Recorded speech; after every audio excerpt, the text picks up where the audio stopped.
everybody. Good afternoon. Good afternoon. Today, we are going to hear from Shirley Riga. And Shirley is a member here, and she just recently started offering Reiki sessions as part of our wellness program. And that might beg the question, what is Reiki? So that is what Shirley is here for, to answer that question, talk about what it is, why you might want to try it, and a lot of success stories, I think. Yeah. All right. So I'm going to hand over to Shirley. Thank you. So is this going to conflict with this? There you go. Great. Oh, how about now? Yeah. Okay. Yeeks. Okay. My name is Shirley Riga, and I just met somebody in the audience who's lived in Riga, Latvia. That's pretty wild. Yeah. I named the title of today's talk as Changing Energy, because this is all about energy. Even though I'm focusing on Reiki, it's a story about energy and how it affects every one of us, no matter who you are, even animals, even plants, food. It doesn't matter, because everything is energy. So before you start listening to me, I'd like to do a simple exercise, and it involves us breathing. And what I'm going to ask you to do is, you can just relax, you're not going to be called up or anything. It's just, I want you to breathe in. I'm doing this for myself too. I'm going to ask you to breathe in and out 3 times. And when you're breathing out, imagine that you're breathing through a straw very gently, like this. So we're going to breathe into the count of 3. 1, 2, 3. And breathe out to the count of 4. 1, 2, 3, 4. And we're going to do this 2 more times. Breathe in to the count of 3. Breathe out to the count of 4.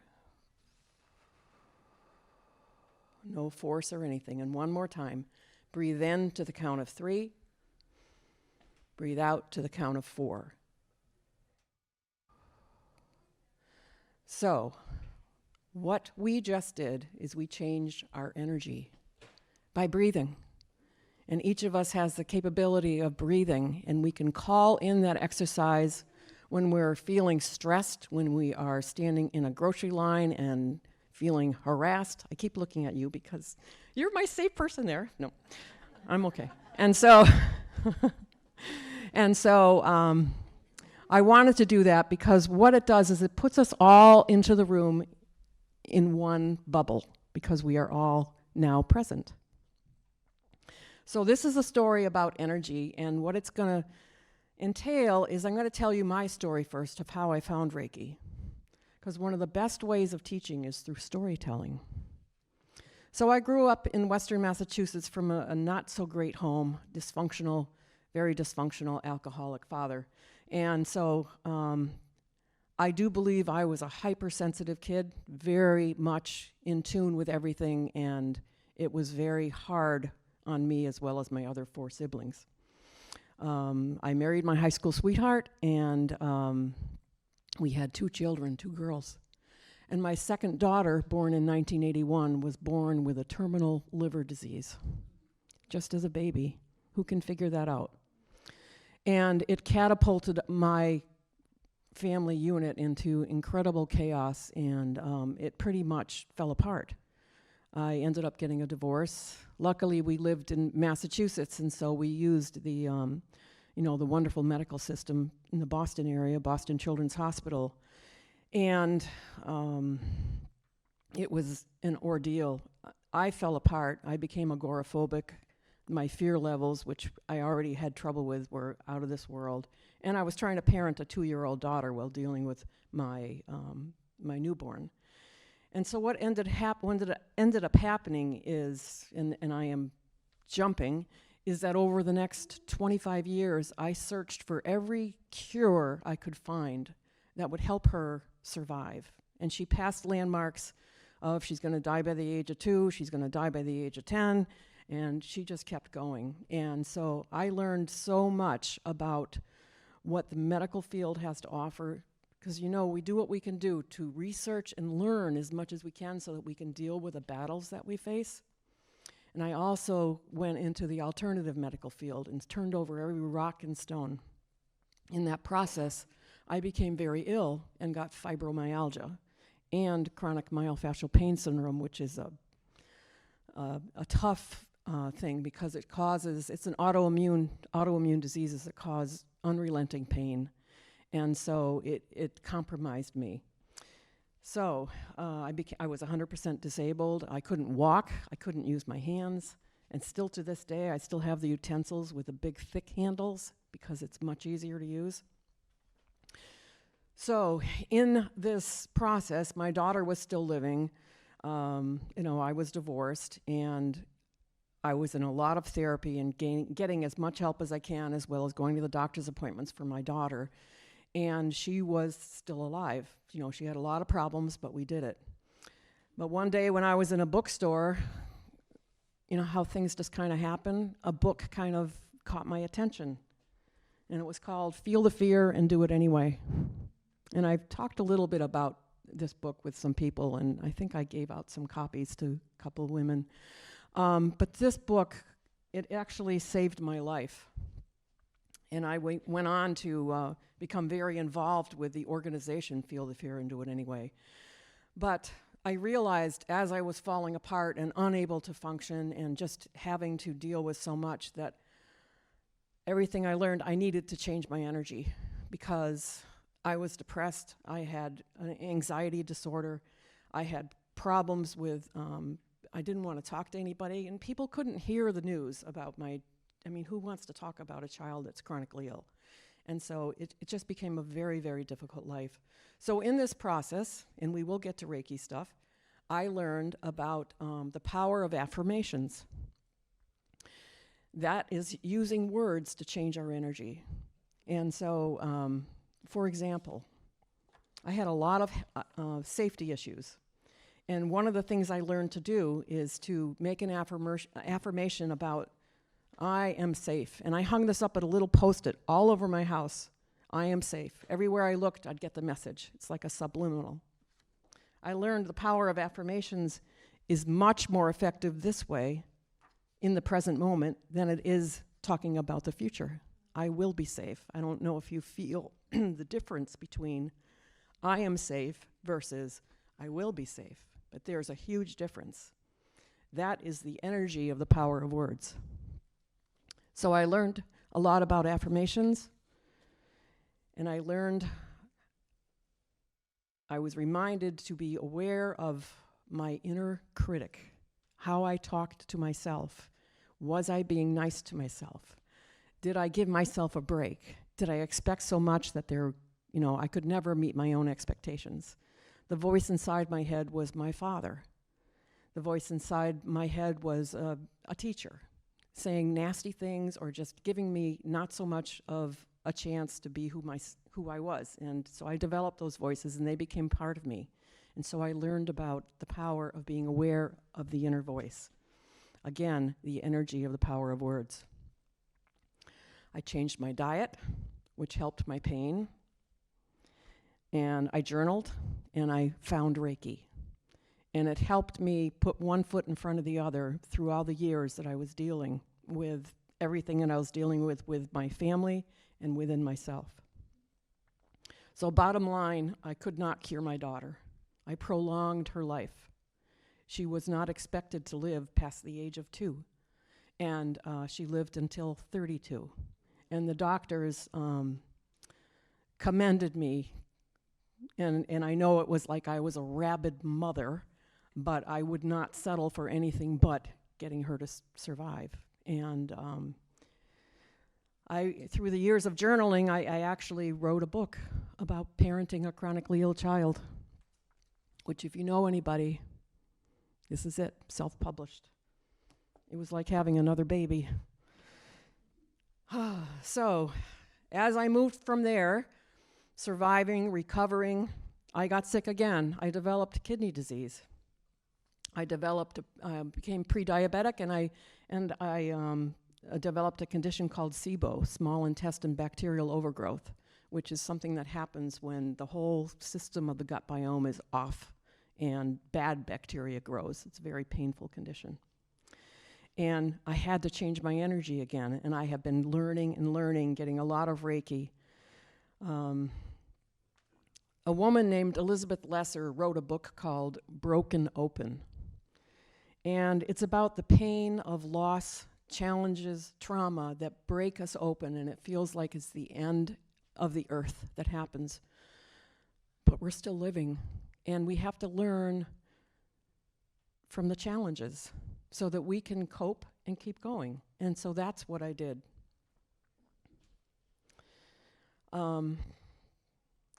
That's what really forced me to keep improving my life, keep learning, and so that's when I started having the idea of learning the healing techniques that I was having done to me to help me. To break this up a little bit, I want to do a demonstration. So I need a volunteer. Part of this demonstration is using kinesiology muscle testing, which requires me to push on an arm while somebody resists. So you can't really have any shoulder problems, but do I have any volunteers? Oh, okay. Sandhya, is that it? Okay. Somebody go raise their hand here. I'll save that for later. Okay. This is, have you had this done before? No, don't just turn around and face them. Just relax. She's all ready. Have you had this done before? Muscle testing? Okay. So the purpose of muscle testing, it's a way of communicating with the body because the body doesn't lie. So it communicates through the strength of our muscles. And so when it's Sandhya, right? Am I saying that right? Sandhya, okay. When I am going to ask her to repeat some words, well, first of all, I'm going to ask you to put your arm out and resist. Go ahead, just one, just this one. And I'm just going to press, and you resist. Okay. So you use your muscles to resist me. So there's strength there. Wonderful. Okay, now you can put it down. So that is kind of setting a baseline of the strength of her body. I'm not, it's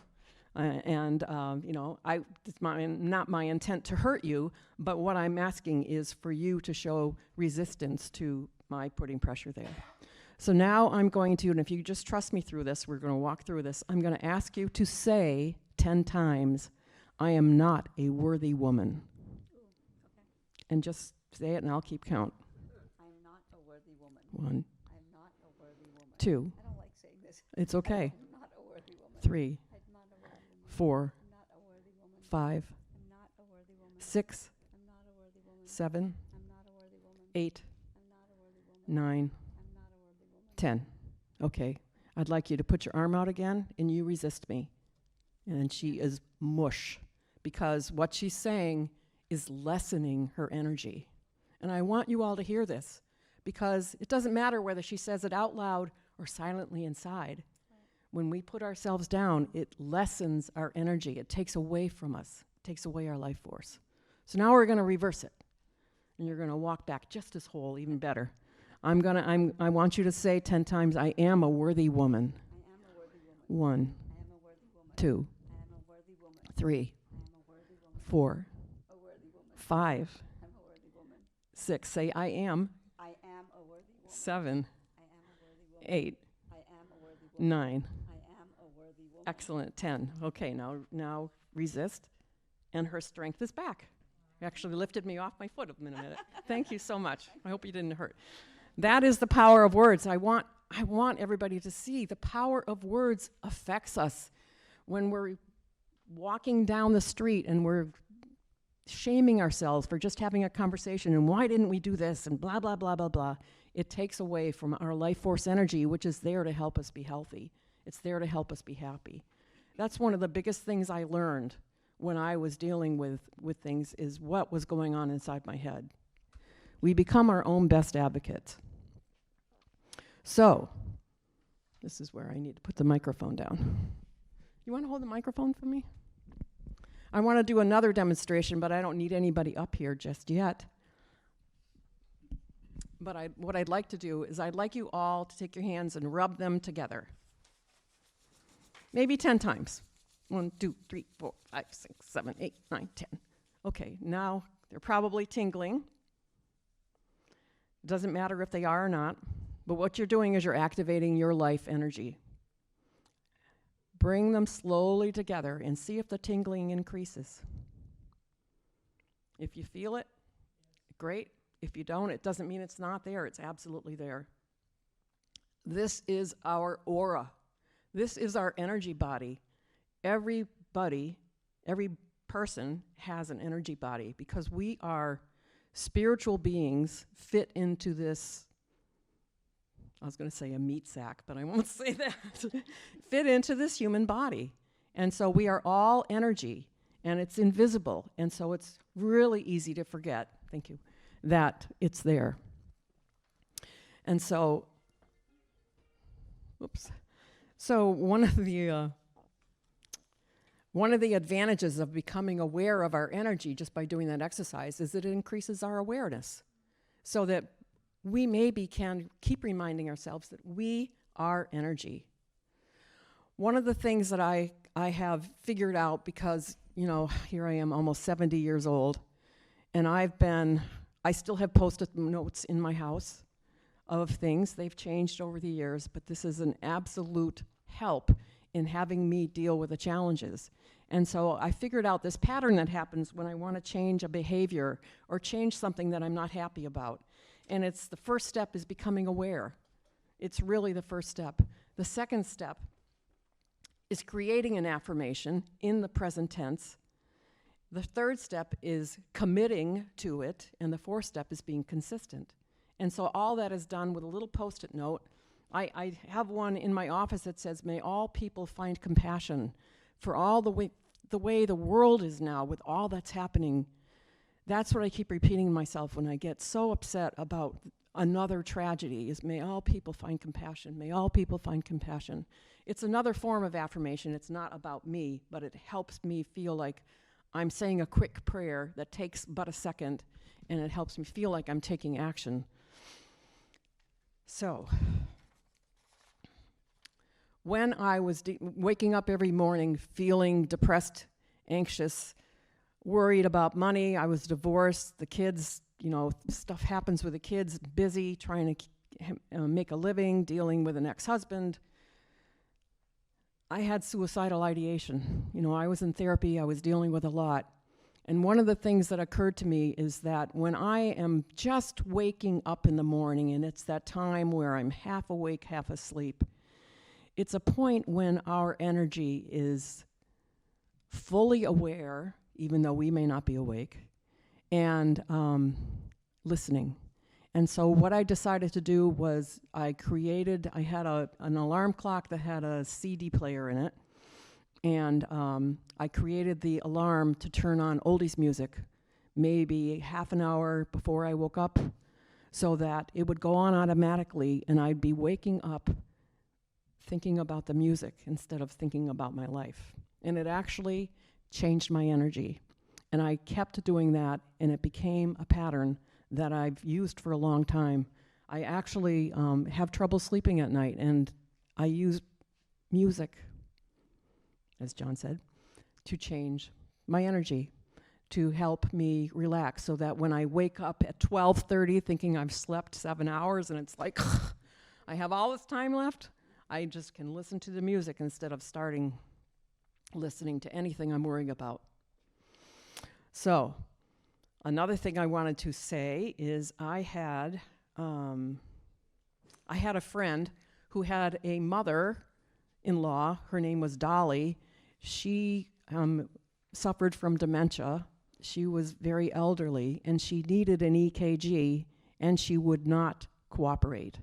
She was combative. She got scared, and so my friend was talking to me about it, and I suggested that I go into the hospital with her, with the technician there, Dolly in the bed, and what I did is I did Reiki on her, and I sang to her, and she fell asleep, and the test was done, and the technician wanted me to stay for the rest of her day because it made her life a lot easier.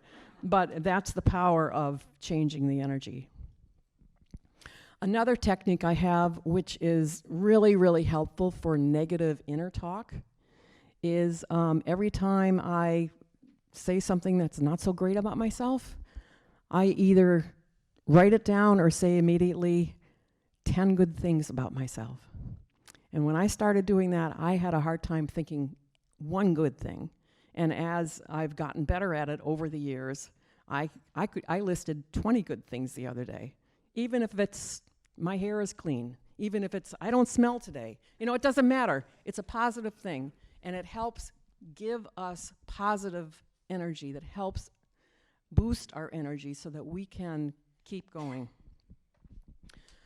Another quick story I wanted to tell you is I have a 75-year-old friend named David who was just diagnosed with a pituitary gland tumor. And he was very nervous about it. And so in his process of, he had to have it removed, trying to figure out where, when, and all that, he went to 2 different hospitals to see what they offered. And one hospital said it was going to be a 10-week recovery, and this is what they have to do, and it was pretty much straightforward.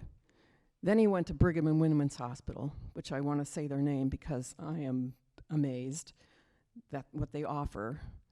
They recommended that he read a book before his surgery on mindfulness so that he can prepare himself, changing his mind, changing the energy about going into surgery. And they also asked him to write down 3 affirmations that represent his healing that he did. And that once he was done with that, he handed them into them so that when he was on the operating room table, completely out, they read him the affirmations. Because it just gives me the chills. Because even though he was not conscious, there is a consciousness within our body when we are asleep. And his recovery was a week and a half. And as he was telling me the story, he was smiling at the incredible experience he had with Brigham and Women's Hospital in this surgery. I mean, it was astounding. And so it's all about changing energy. Buddha is quoted as saying, "We are shaped by our thoughts. We become what we think."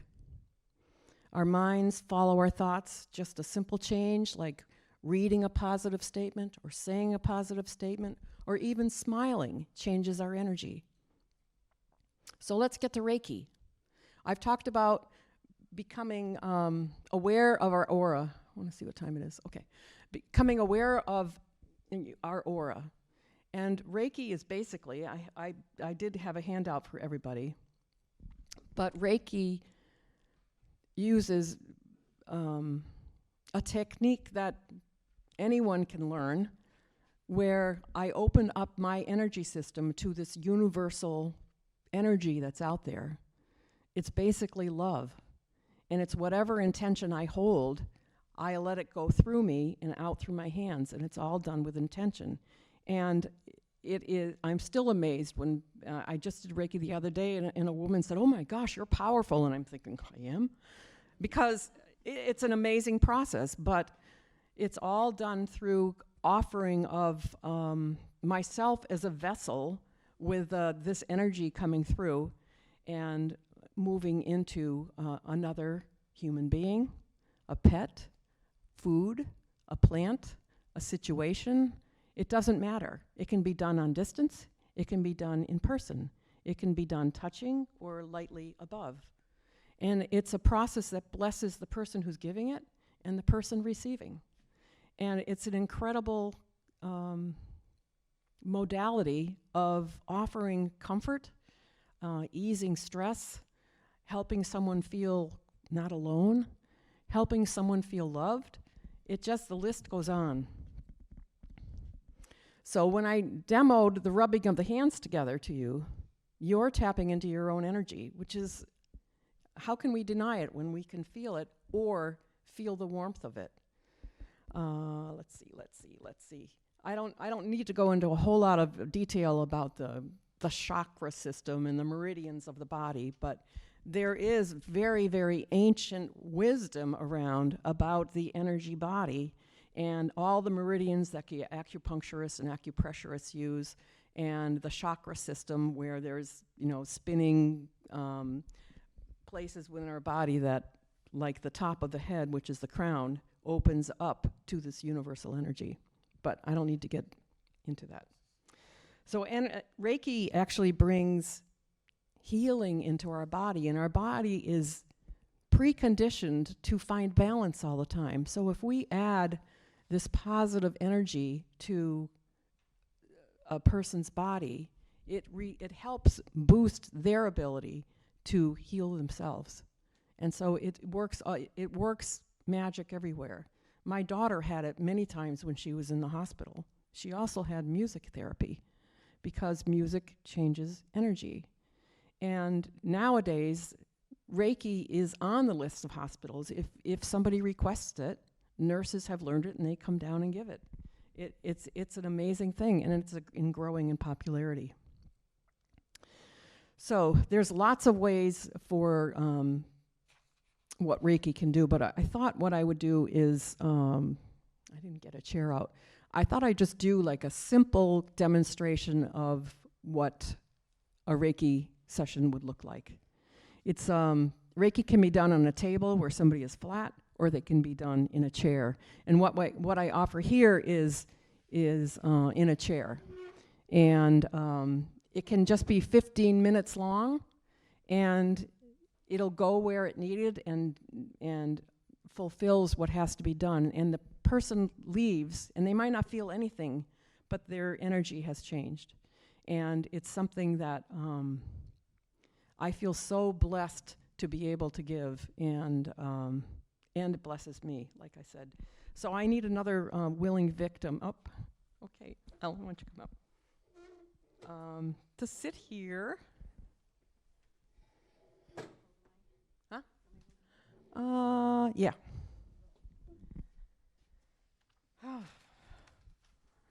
Okay. I have a question. Yes. Do you do Reiki to yourself? I do. Because we're the first persons we learn to do it on is ourself. I've actually done it on a plant too. When this plant was suffering and I forgot to water it or something, it enhances life. Okay. So this is our first victim. Can you take that? Ellen, right? We have to be positive. Oh, yes, that's right. Whoops. And whenever I do Reiki on anybody, and I set up in the health room when I do it here, I first ask if they are all comfortable with me putting my hands on them. If they're not, I don't have to. I can just do right above because I'm still within the energy of their body. And even I can do it distance with intention, so it doesn't matter if I'm near their body. So when I do is they're sitting there in their own process, and I say, I'm going to take a minute, and I'm going to just center myself, and I say a prayer, I call in a higher power, and I just take a moment to center myself. Because what I'm doing is I'm setting an intention for offering healing energy. And then I start with the shoulders. And I don't have to do anything else but just be open and hold the intention of offering this energy coming through me. And there have been times that I can feel it coming through. I've actually had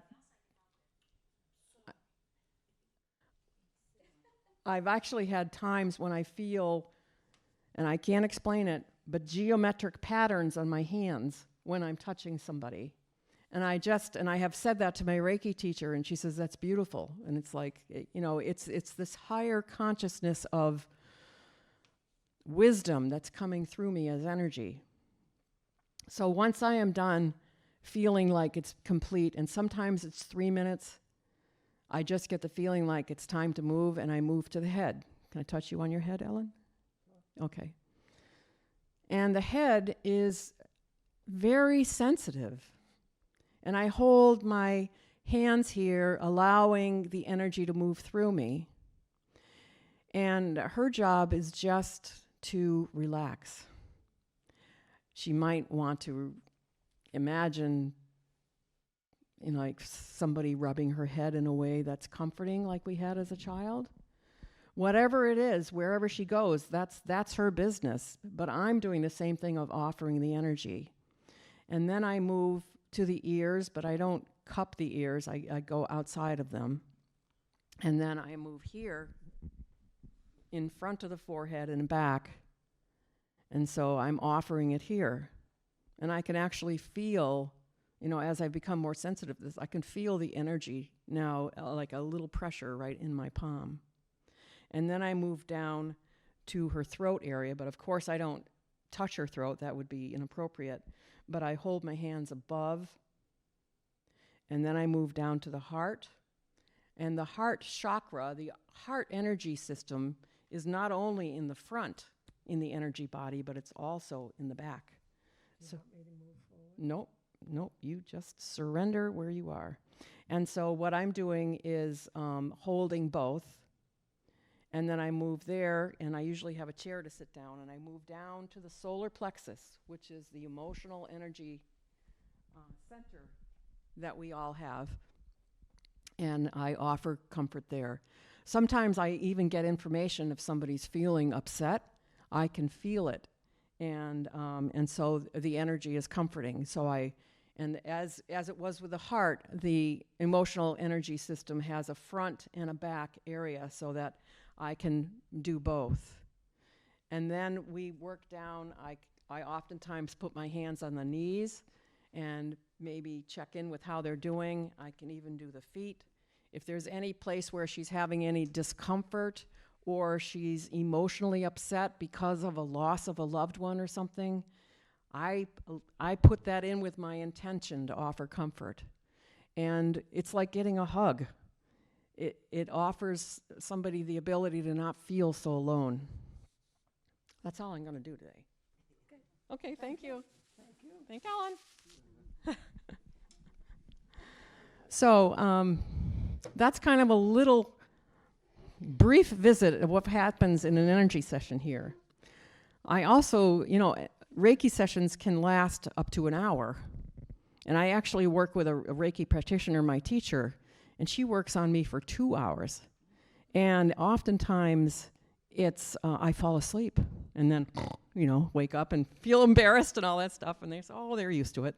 But it's not only causing comfort and healing for me in my physical body.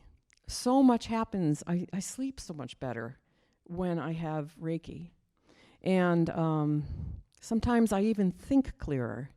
And I feel like I could stand up straighter because I'm not alone in this world. People do care.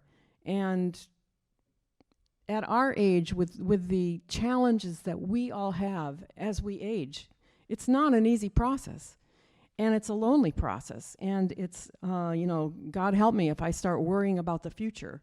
And so it really helps me bring myself back to the present with my energy.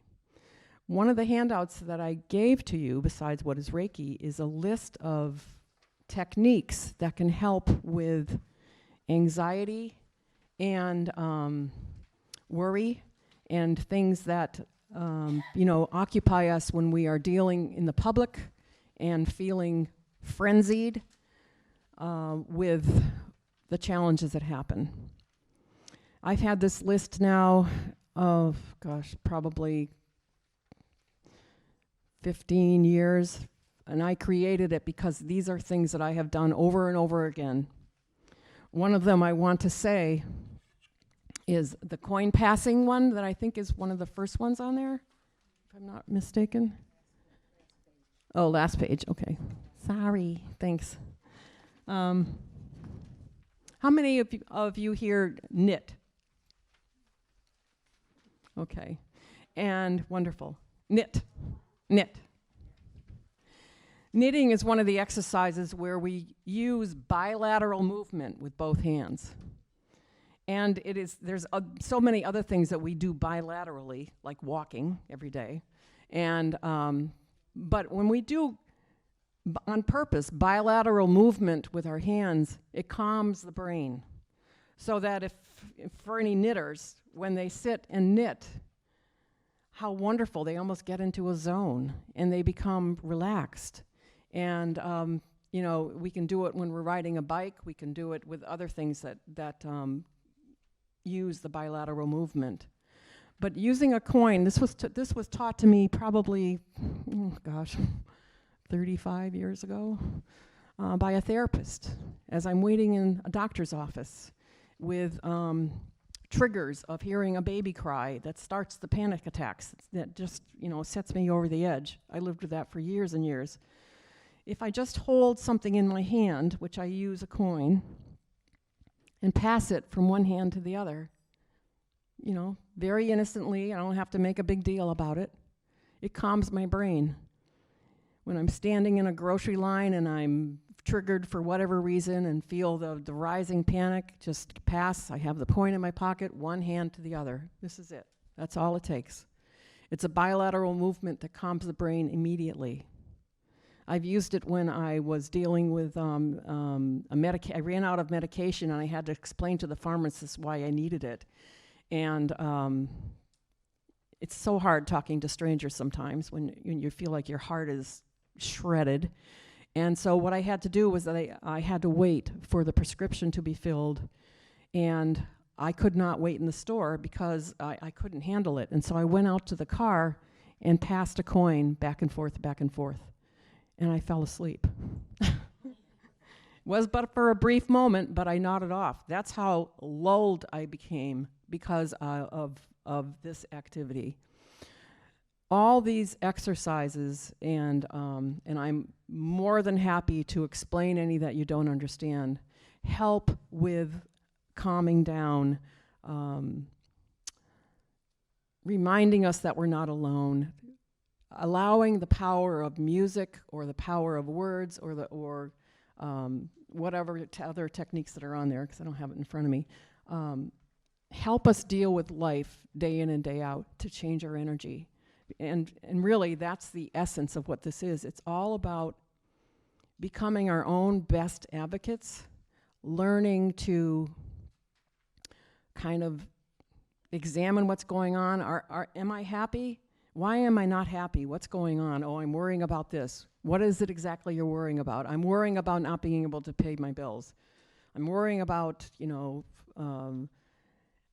having to drive on the highway to go up to see my other daughter. And I can, these can start into this loop of poop, shall we say. I'll repeat it again, a loop of poop, where negative thinking just keeps going around and around.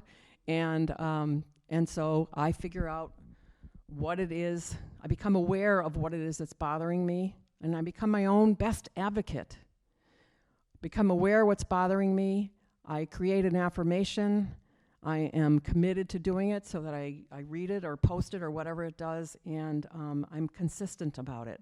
And so that if I'm worrying again, I do something else. And to me, this is how I live my life now, because I have a lot of triggers from a lot of memories, and we've all lived our challenges. We've all had losses.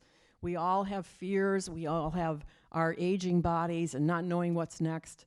But we are also, on the good side, our own self-advocates. We can take a look at what's going on, can, figure out what it is that will help us for when we have to go see a doctor and have to express what we need, or talk to a friend and have to say something that's difficult. We have ways that can help us deal with our situations by being our own best advocate.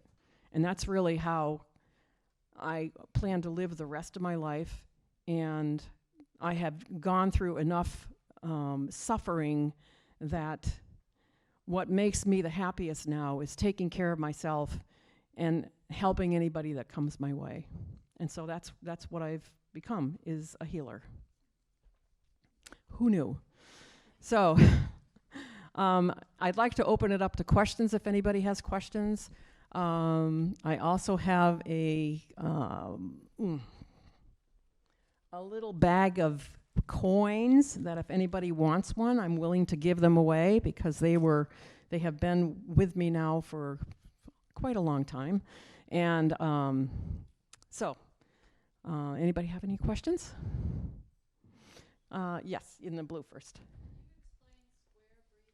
Absolutely, I will. So her question is, can I explain square breathing? It's a technique of breathing that helps calm one down. And so what it is by using my imagination, I picture a square in my mind. And so when I breathe in, I go up one side of the square. I hold my breath to the top, breathe out to the other side of the square, and I hold my breath at the bottom. So I can just breathe in, hold, breathe out, hold. And I can do that over and over and over again. And that can be done anywhere. You know, you don't have to do this. And because it was very important for me when I was out in public, which I still have trouble doing at times, I didn't want people to know what was going on. And so I wanted to act like, you know, I've got my stuff together, because it's embarrassing and it's, you know, it's hard. And so oftentimes I would use square breathing to create that calmness when I'm in public and nobody knows. So, next question. You're welcome. Binaural beat. It's a form of music that they have discovered through all the years of studying the power of music. Is that, let's see, how can I explain it? That you have to do it with headphones on. And what it does is it creates a beep, like a beat, that goes from one ear to the other, that causes, and they've been able to do this with, if we want to learn how to sleep better, a binaural beat that causes sleepiness. It's not something to do while anybody's driving, and it usually lasts about 10 to 15 minutes, and what it does is it creates music that invokes what the music is for. It's not created by anybody who just wants to put a beat in there. It's created by sound specialists that know the power of what music can do to us, so that it can lull us into relaxation, it can focus us, it can give us energy to be taking a test. If you, there's a link in there, and it explains what binaural beat can do. And it is something that has helped me so many times with dealing with just calming down with the racing mind. So thank you for asking. Oh.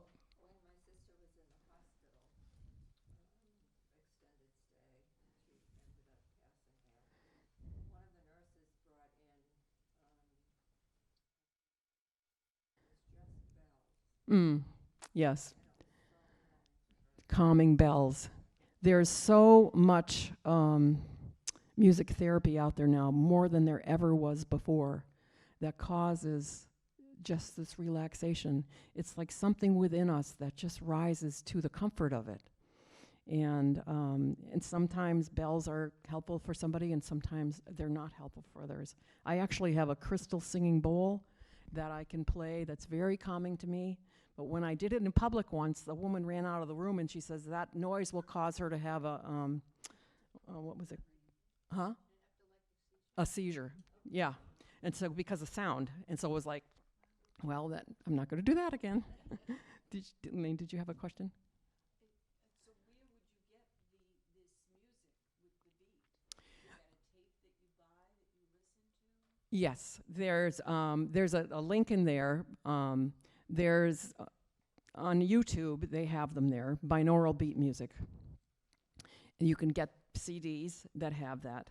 And what you want to do is figure out what it is you want. You need a set of headphones, and you don't drive. You know, I mean, it explains this all, because what you're doing is you're affecting your brain by the binaural beat. That's why you need to use the music that is made by reputable people, which is, you know, that's one of the links there. It's a very interesting form of manipulating ourselves into comfort.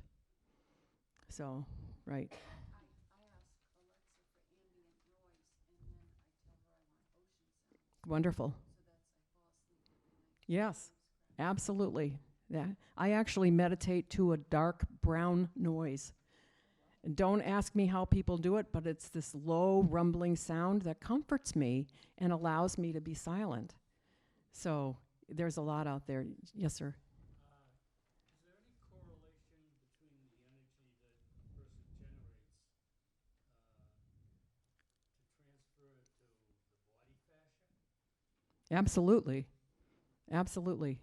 Because, I wondered because you talk about generating this energy throughout your body. right. And I'm saying, how is that transferred into the brain? Is it through the body fascia that it happens? Well, the brain is part of our human system within the energy body, so it's all part of it. And everything that I have learned about Reiki, and I certainly am not the one that has all the answers, but it's a universal energy that has an intelligence and it goes where it is supposed to go, so that a Reiki practitioner doesn't have to say, send this to her feet. I can with the intention, but it'll go where it needs to go within the body. It's beyond my understanding, but this is an ancient practice that's been done for thousands of years, and it continues to have comforting effects that we don't understand yet. So, yes.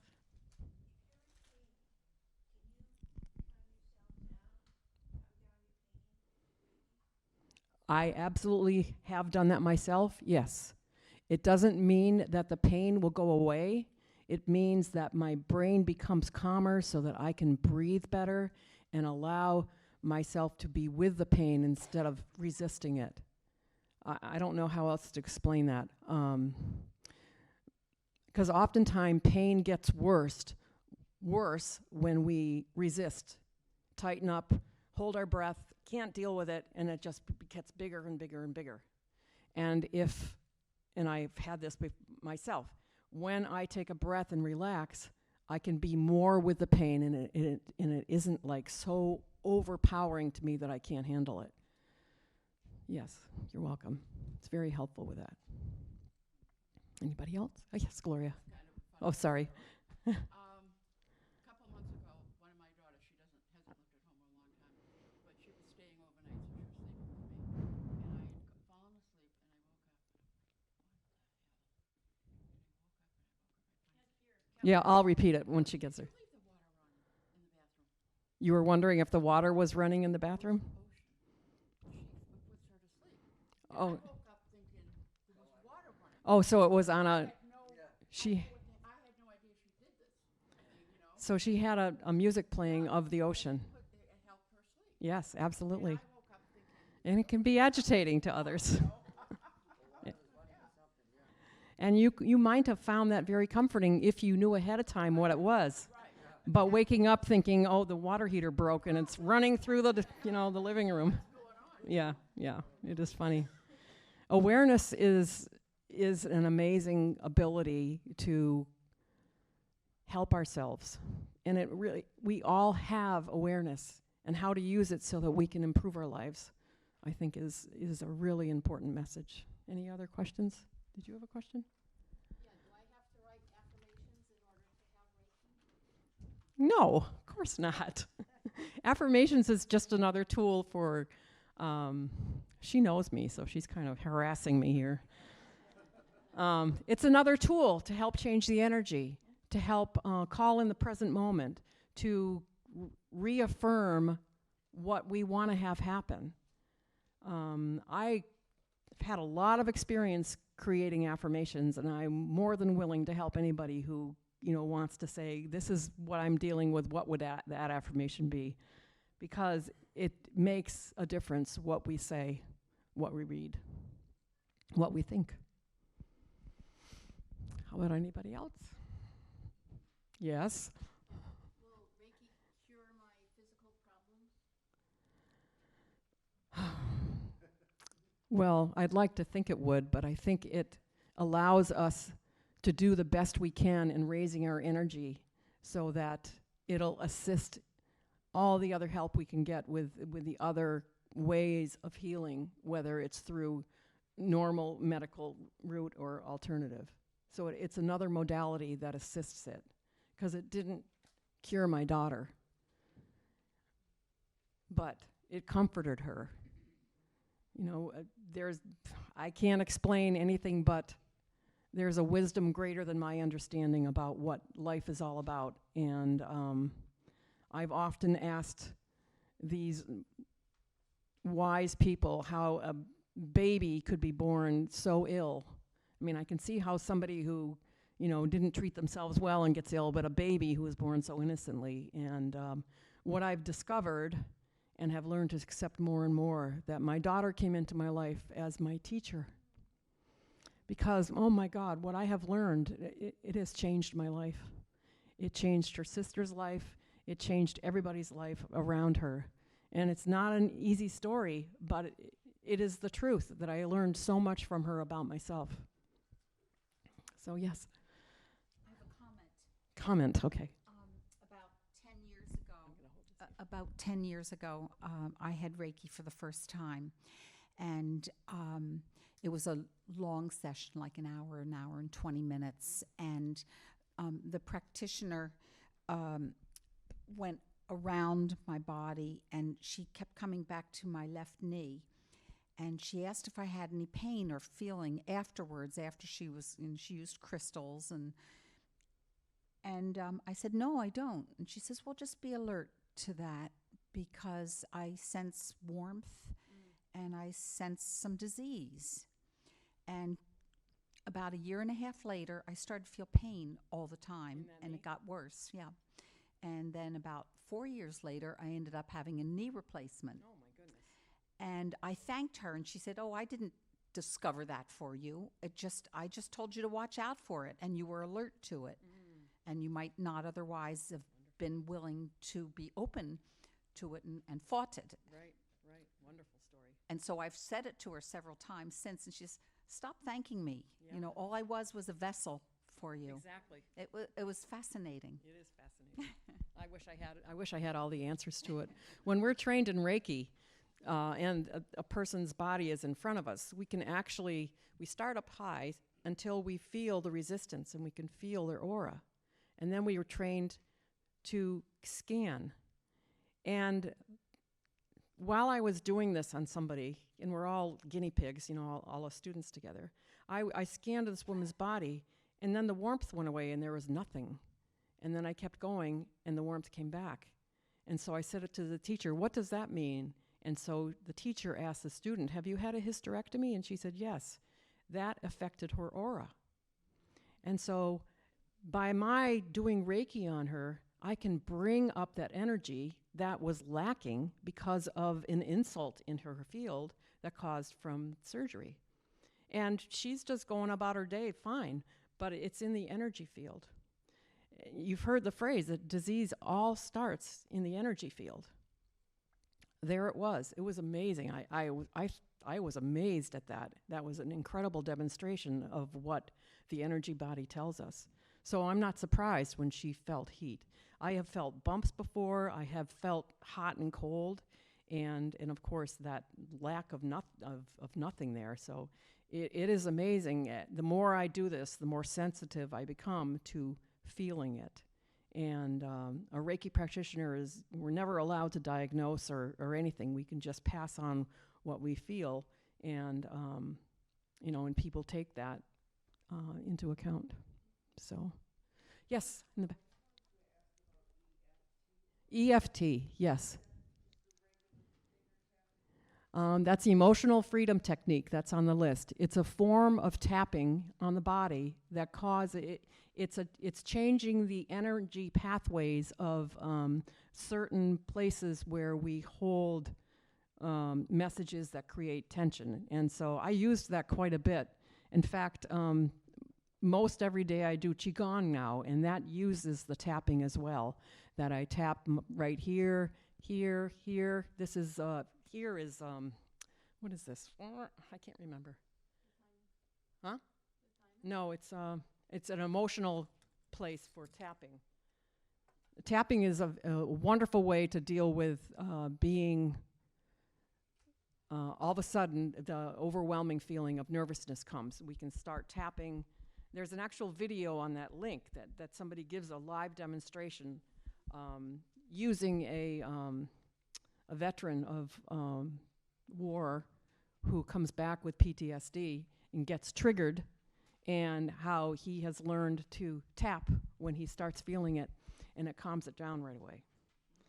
It's a form of just intervening and changing the energy of what's happening with a trigger from difficult situations. So thank you for asking that. Anybody else? I didn't hear what you said. Yes.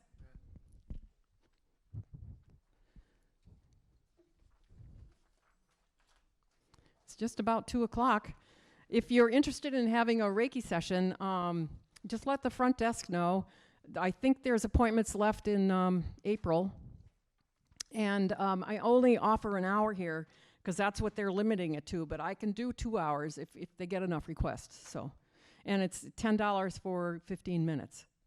And it helps everyone. So, yes.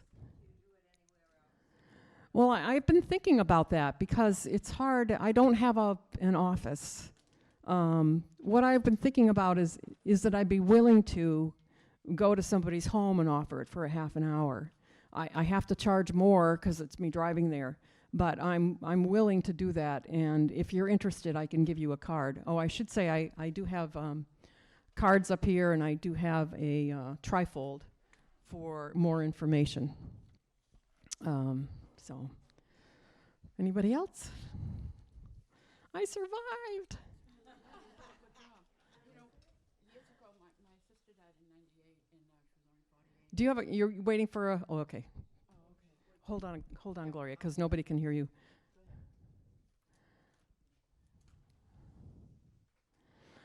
Oh, yes. No, it's fine.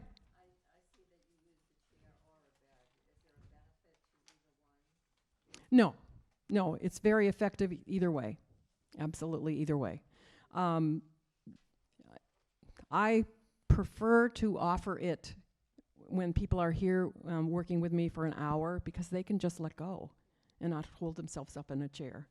So, and I do have a portable table. It just is an effort to drag it around. Any other questions? Yay. Oh, thank you.